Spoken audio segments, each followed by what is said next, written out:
Hello and a warm welcome to HW News Network, your one stop show, truth be told, for some engaging and thought provoking conversations. After the police crackdown on the student protesters yesterday, in a dramatic turn of events, Delhi police today forcibly removed and detained Congress leader Rahul Gandhi and Priyanka Gandhi Vadra, as well as Samajwadi Party chief Akhilesh Yadav from the protest site outside Prime Minister Modi's residence, that is 7 Lok Kalyan Marg, while an increasing number of politicians reacted to the dharna and the detention with both praise and criticism.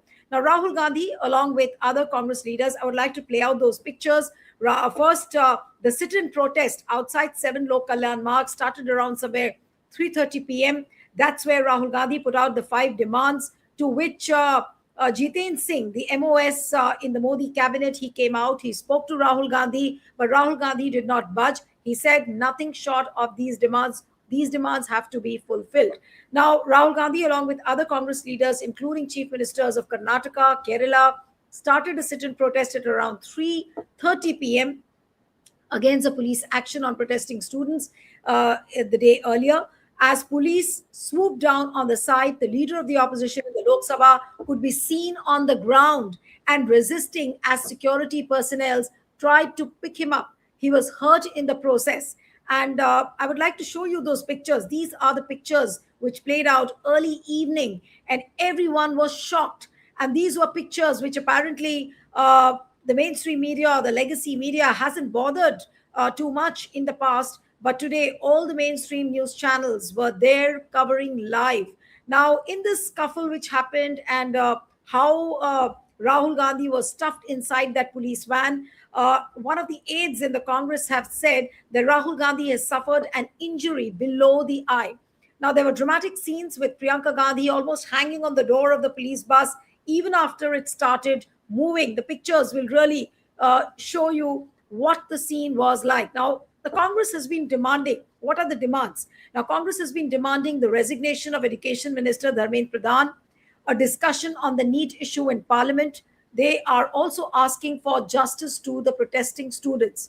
Now, Aam Aadmi Party, which has been openly backing the Cockroach Janata Party protest, on Tuesday, in fact, took a dig at Rahul Gandhi's protest outside Prime Minister Narendra Modi's residence, calling it a Jugal Bandi with the BJP government, and accused Rahul Gandhi of weakening the agitation.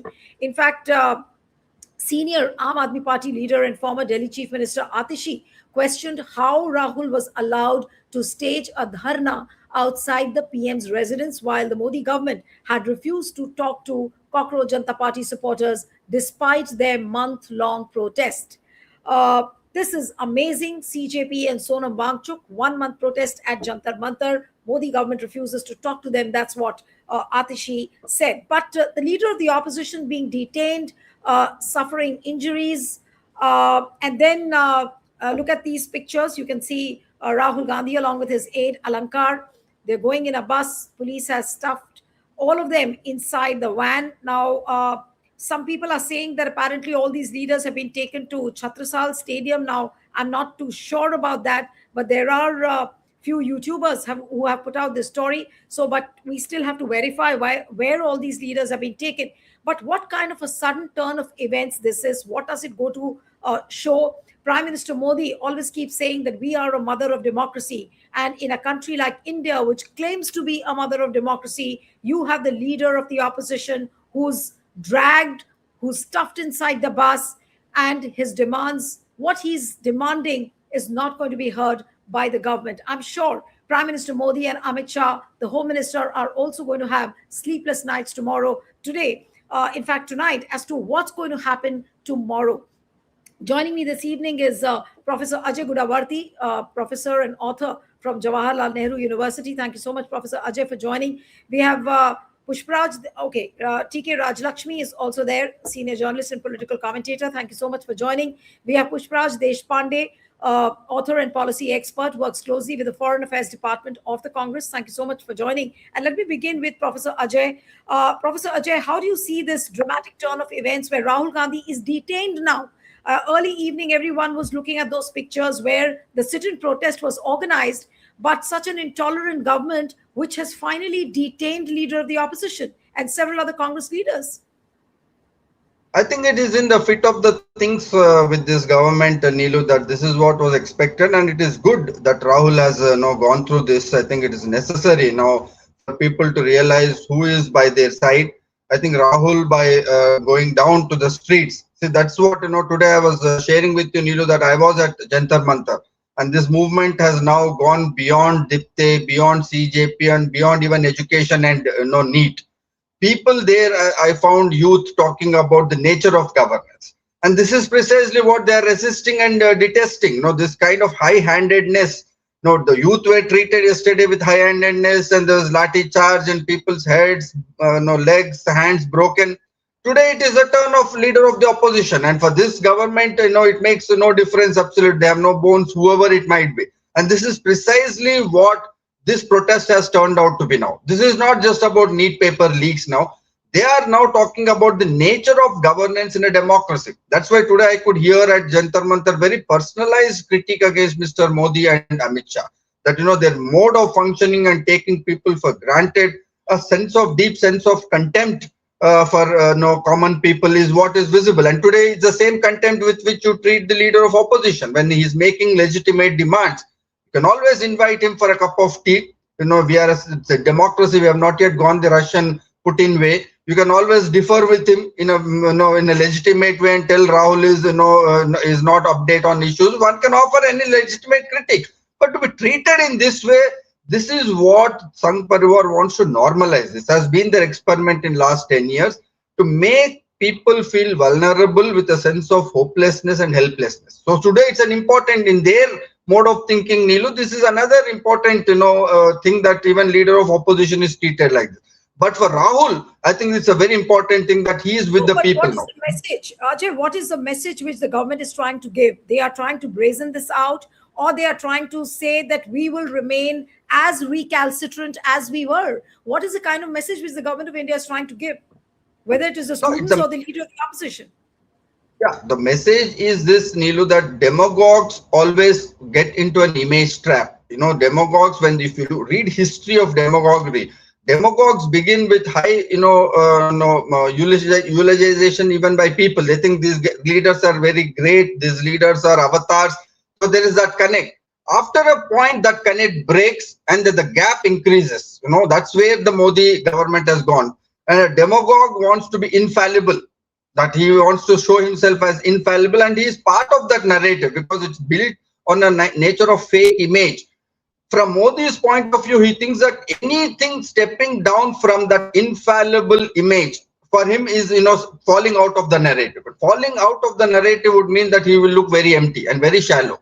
Therefore, this is in the fit of the things as far as the nature of governance goes, that he wouldn't step down for anyone, whether it is Rahul, whether it is Vice President of India, whether it is President of India, whether it is Chief Justice of India. It's the same, that the leader is above all this and everybody has to appeal to him. He will decide whether something is to be done or not done. In most of the cases, he does not want to do anything. It's very clear it is a one-way traffic. So it is the fit of the things. I'm not surprised by the way they have treated Rahul Gandhi in this case, but I think it is a good beginning that Rahul is turning a page. Now he needs to be more on the streets. I think the debates in parliament and streets, what's happening in the state now need to come together. That, parliament should Right. start representing the voices in the street. That is the Right. shift that the opposition leaders should bring in this session of the parliament. Right. I don't know why Aam Aadmi Party chose to make a comment like that, that, Congress is trying to weaken this agitation, which was spearheaded by Congress, Cockroach Janta Party. And similarly, we saw the comment of Atishi, why she chose to make a comment like this. But Rajlakshmi, coming to you, we do see some sort of a convergence now as far as this entire student movement is concerned, whether it is Cockroach Janta Party or whether it is Akhilesh Yadav or whether it is Congress. Don't all these entities now look on the same page? They appear on the same page as far as their demands are concerned, what they have to ask from the government.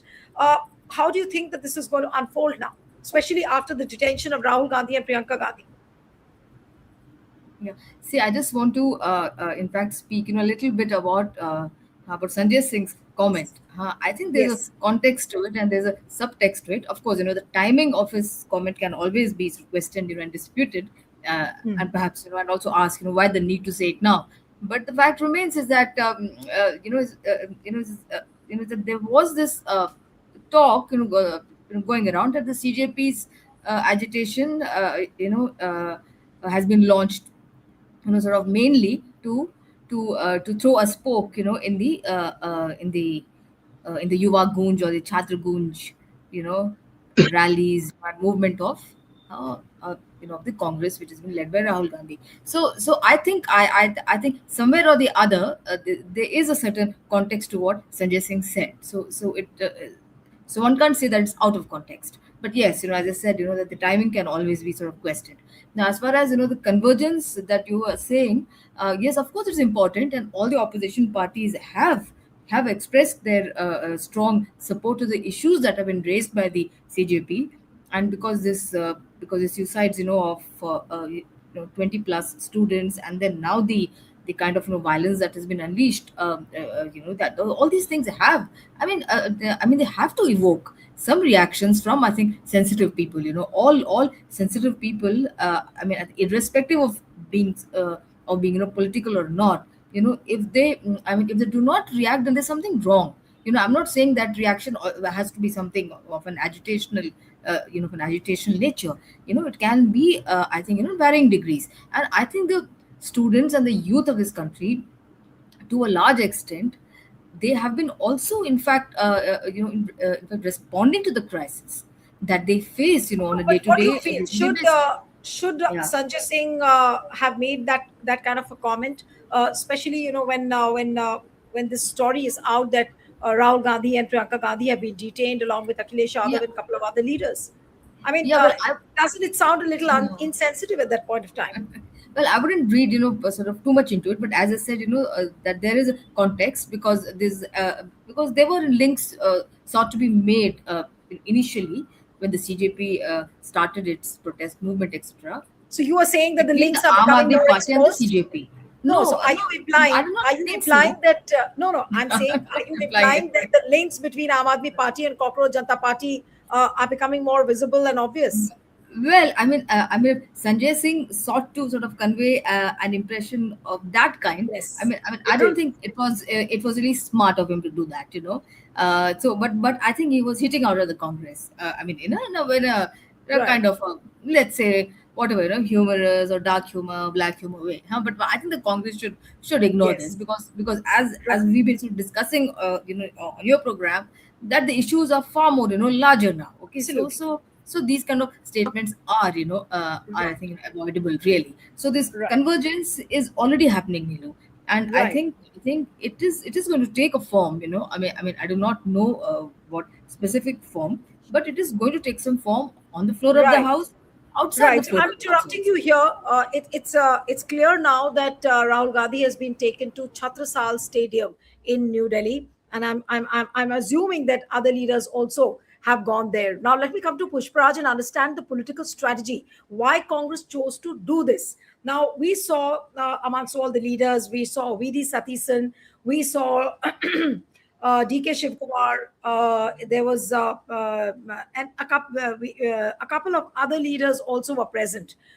So was this a planned strategy by Congress? Purely in terms of strategy, was it a spontaneous decision taken?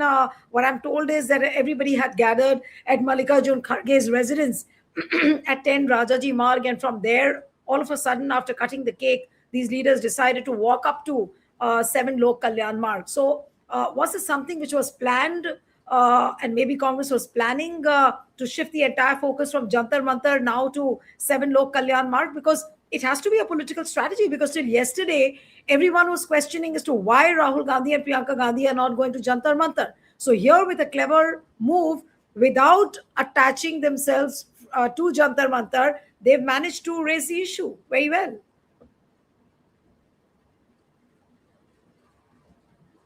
Pushpaj, unmute yourself. Pushpaj, unmute yourself. Yeah. No, you're still muted. You're still muted. Unmute yourself.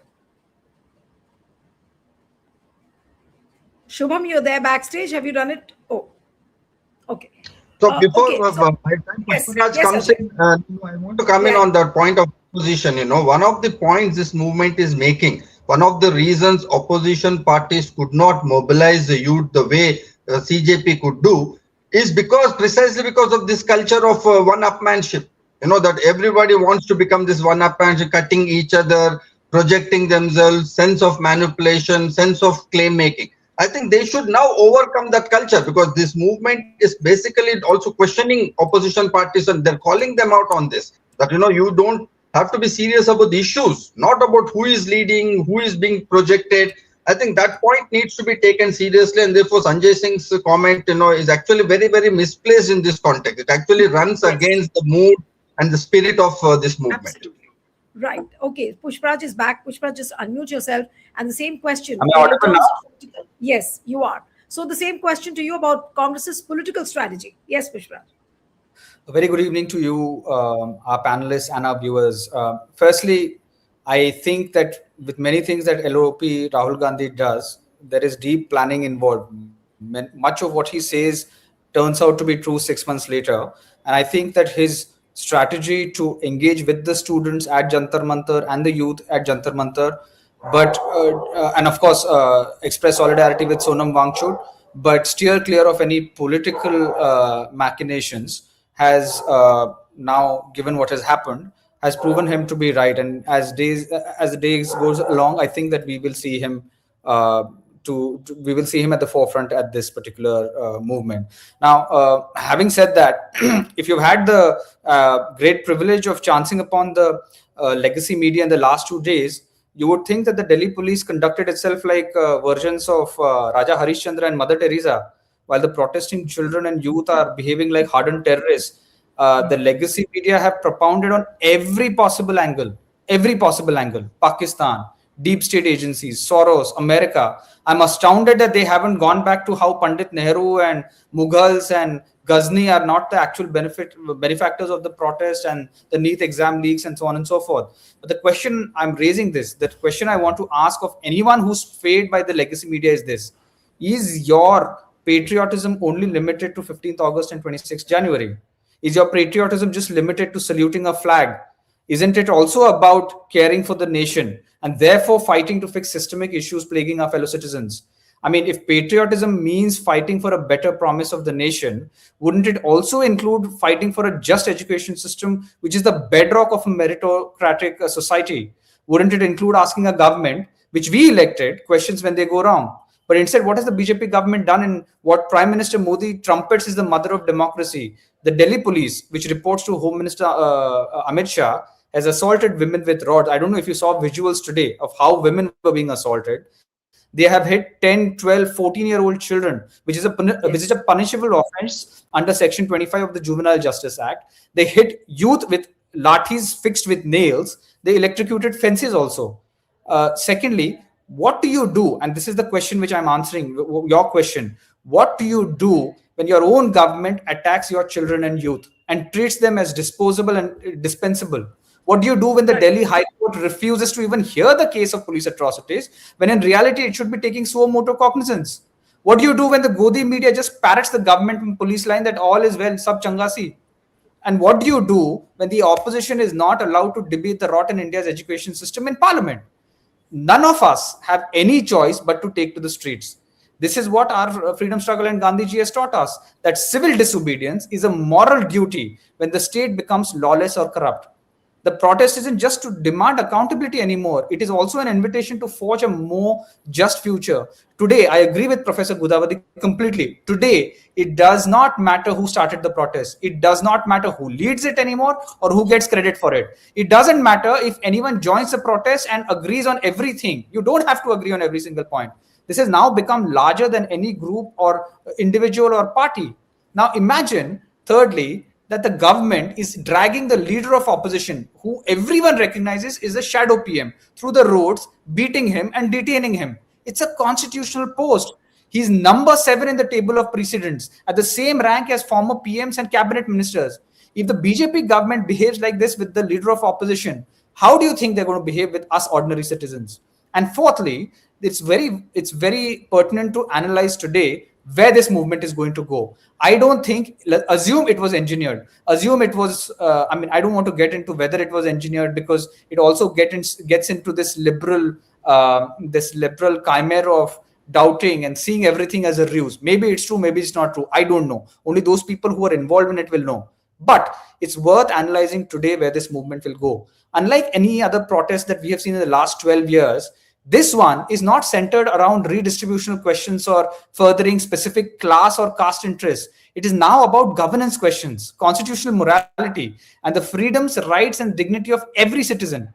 And I find it so very hopeful that so many conscientious patriots, despite the oppression, the brutal oppression that mirrors the British Raj, came back with such coherence of purpose. So I would recommend that the next step, and I really think that the India parties, the Congress party is thinking about this, as well as these students, the next step would be to constructively channelize these energies to India's 802 districts and 6.5 lakh villages. Because until and unless you do that, I don't think that you're going to be able to hold this government accountable. Why? Because this government manufactures consensus, because it steals mandate by breaking legislators and governments, and by vote chori. Now, I also have one particular question. I want to talk about this Aam Aadmi Party thing. All those people, including the Aam Aadmi Party, unleashed a campaign on social media and the media saying that the leader of opposition is not just the INC leader, he's a leader of opposition and he needs to visit the students because it is his moral duty. I don't know, but I'm genuinely befuddled as to why Aam Aadmi parties are now attacking Rahul Gandhi when he has visited the protesters, when he himself has taken the entire opposition right to the Prime Minister's home where accountability lies. Because you know for a fact that all ministers are just rubber stamps. So the accountability and the rot stems and flows directly from the PMO. That's where he's taken the fight. I mean, for the Aam Aadmi Party, it's like damned if LOP does, damned if he doesn't. This is just not tenable. I mean, if you are genuinely serious about fighting for the future of students and children, you need to unite.